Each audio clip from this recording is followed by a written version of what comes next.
Bonjour, ici le chat pour Groupe Mon-Gris Canada.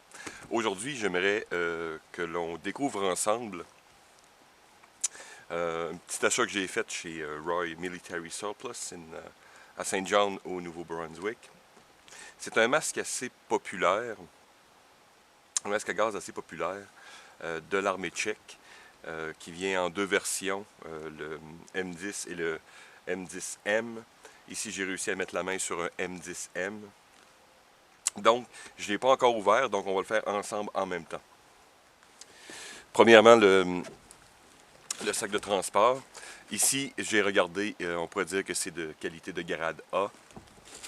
Donc, à part peut-être une tache ou deux, le sac est très propre. On voit l'arrière attache pour la ceinture, la sangle de transport à l'épaule, sac principal et une pochette à l'intérieur qui était vide ici. Le tout est d'une espèce de vinyle, relativement, faut dire de basse qualité, mais bon, si ça a duré aussi longtemps. Donc, voilà. À l'intérieur, le contenu.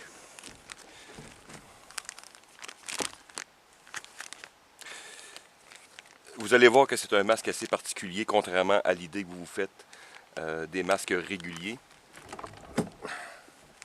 Contrairement aux masques réguliers, qui sont, disons, actuellement le standard NATO est du 40 mm. Les anciens Canadiens et certains d'autres Suédois ou Finlandais étaient en 60. Russes aussi, je crois. Celui-ci vient avec ce qu'on appelle les fils de type côtelette de porc, les pork chops. Donc vous allez voir tantôt l'utilité de ces filtres. À l'intérieur, oups, vous voyez que le masque est arrivé dans son sac. J'ai toujours pas ouvert, il est encore scellé. Vous voyez? Donc j'ai absolument rien fait. Son sac est neuf, donc tel quel, je crois qu'il devrait être livré. Donc,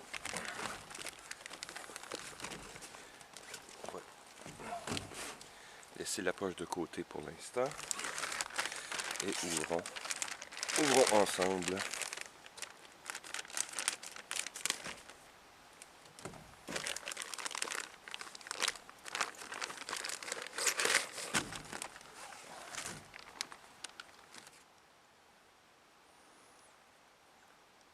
Donc vous voyez, l'ensemble semble tout à fait propre.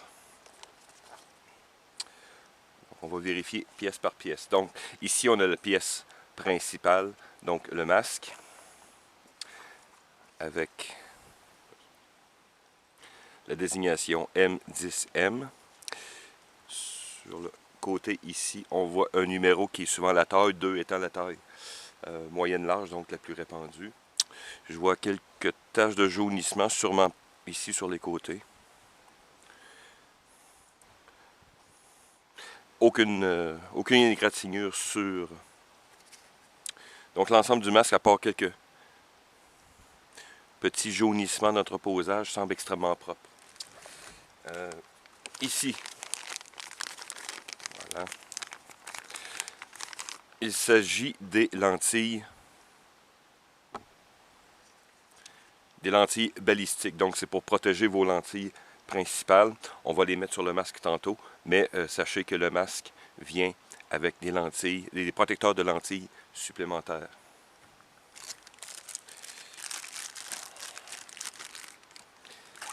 Ici, c'est le bouchon, l'adaptateur pour votre gourde, pour la gourde. Voilà. Je ne sais pas si on voit bien. Ici, le système de la paille du masque. Donc, on rentre la paille pour boire en situation de guerre nucléaire ou chimique. Et ici, les deux valves qui vont se visser sur les filtres à l'extérieur. Vous allez voir, je vais monter le masque au complet. Donc on va se donner un look assez particulier. Le problème, évidemment que la majorité, à l'époque c'était un peu, on pourrait dire, high-tech. L'idée était très intéressante d'avoir les masques avec les filtres incrustés, donc pas d'entrave au niveau du combat. Très beau champ, on voit ici, quand même, très grand champ de vision. Le problème, on va le faire ensemble comme toutes les autres vidéos YouTube que j'ai vues, c'est essayer de mettre les filtres dans le masque. Comme la plupart des masques, on va prendre les sangles et les mettre à l'arrière, à l'avant plutôt. Je ne sais pas si on voit bien l'écran. À l'intérieur, vous avez la paille pour boire, le diaphragme dans le fond ici, évidemment le protège-visage avec l'échangeur d'air. On a espèce de rabat. Donc on va essayer d'insérer le filtre et ensuite le refermer et faire l'opération de chaque côté. S4485, donc 1985, l'OS44. Donc voilà. Donc essayons de... On va essayer de faire comme les autres YouTubers et essayer de rentrer les filtres. Pendant que j'ai les fils justement. Il y a deux types de filtres qui viennent avec ce masque. Il y a ceux-ci qui sont comme une enveloppe claire d'une certaine couleur. C'est pour les riots qu'on dirait en anglais, pour les émeutes. Souvent fait simplement pour les gaz irritants, les particules et ces trucs du genre. Et un autre qui est enveloppé dans un papier d'aluminium de type Millard, on pourrait dire, qui est de type NBC ou de guerre nucléaire, bactériologique et chimique. Bien sûr, ces masques datent de plusieurs décennies dans certains cas. Donc, je le redis encore et je vais sûrement le redire à la fin du vidéo, ces masques sont périmés. Les masques, les filtres de type émeute, riot, souvent ne contiennent que du charbon actif qui peut être bon dans certains cas pour plusieurs décennies. Okay? Évidemment, ça se dégrade avec le temps, donc 20, 30 ans. Je n'ai vu plus des 40 même. Donc on va en reparler tantôt. Pour l'instant, on va se concentrer sur essayer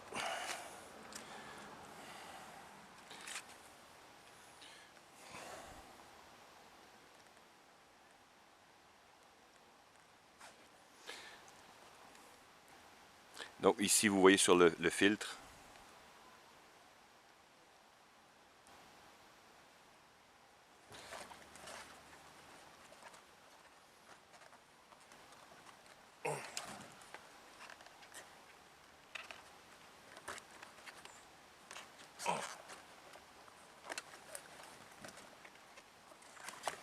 Je me vois mal, comme dans le temps de l'armée, recevoir une alerte gaz, gaz, gaz et essayer de changer mes masques, mes filtres.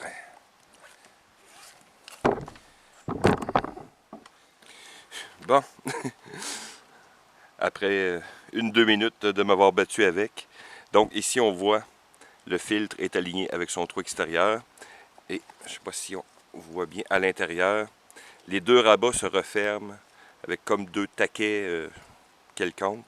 Puis ensuite, un peu plus subtil à l'intérieur du scellant pour la bouche, on va refermer. On va refermer le protecteur de bouche sur le taquet.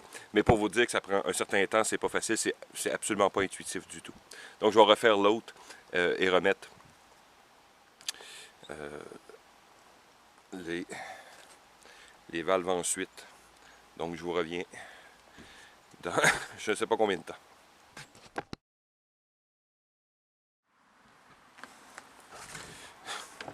Bon, j'ai finalement terminé le montage du masque. Je vous dis, c'est pas aisé. C'est absolument pas intuitif.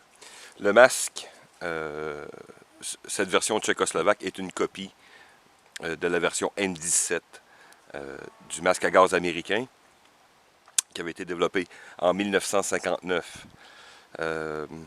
Et celui-ci a été copié par d'autres pays, y compris l'Allemagne de l'Est, si je me souviens, la Tchécoslovaquie, Bulgarie, je pense, et autres.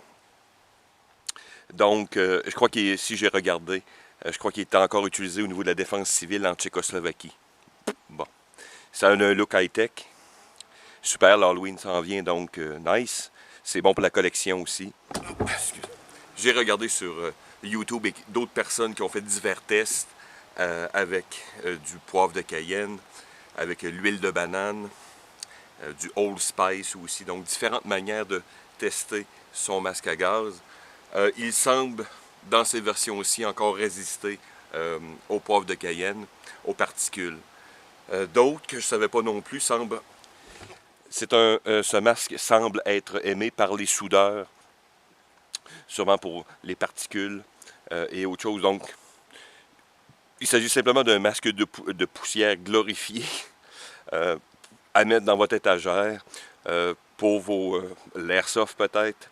Mais sinon, comme masque à gaz, il y a beaucoup mieux, plus intuitif. Évidemment, dans les moins chers, aller dans les M15 israéliens ou autres. Celui-ci est bien. Ça a un beau look, mais comme je dis, comme tout masque à gaz, ok, surtout pour les survivalistes, entre autres débutants, qui vont prendre n'importe quoi, quelle pièce de surplus, faites très attention. C'est une pièce qui ne mettez pas votre vie en danger inutilement. Regardez, renseignez-vous. Si vous n'avez aucun entraînement sur les masques à gaz, bien sûr, allez voir les gens qui sont des experts dans le domaine. C'est une pièce d'équipement pour votre santé et votre sécurité. Une chose est sûre, c'est qu'on respire très bien, dû au fait d'avoir 2 filtres. Je ne sais pas si dans le vidéo on voit bien, ça donne un look assez badass. Le champ de vision est excellent. La paille pour boire ne nuit pas du tout. Je sais qu'il y a une manière de le mettre alentour. Elle semble juste un peu courte, donc pour l'instant, je ne veux rien tirer sur le masque parce que je vais le nettoyer. J'ai pas d'odeur sauf celle de la poudre qu'on utilise à l'occasion pour stocker le matériel militaire et les masques entre autres. Donc, je vais le nettoyer au complet, mais il n'y a pas une méchante odeur d'ammoniac à l'intérieur. Donc, il est très, très, très confortable. Donc, les gens qui l'utilisent avaient raison, c'est un masque très confortable, aucune pression. C'est plaisant d'avoir les côtelettes de porc sur les côtés, ça nuit absolument pas. Voilà. C'est sûr, il faudrait que je fasse un test de marche forcée avec. Mais étant donné que c'est simplement pour ma collection ou pour un look, des photos et tout, et peut-être bien sûr pour des scénarios post-apocalyptiques ou autres dans l'airsoft ou je ne sais quoi. Donc voilà. Je vais terminer là-dessus, donc je vais voir vos commentaires et dites-moi ce que vous en pensez. Bonne journée.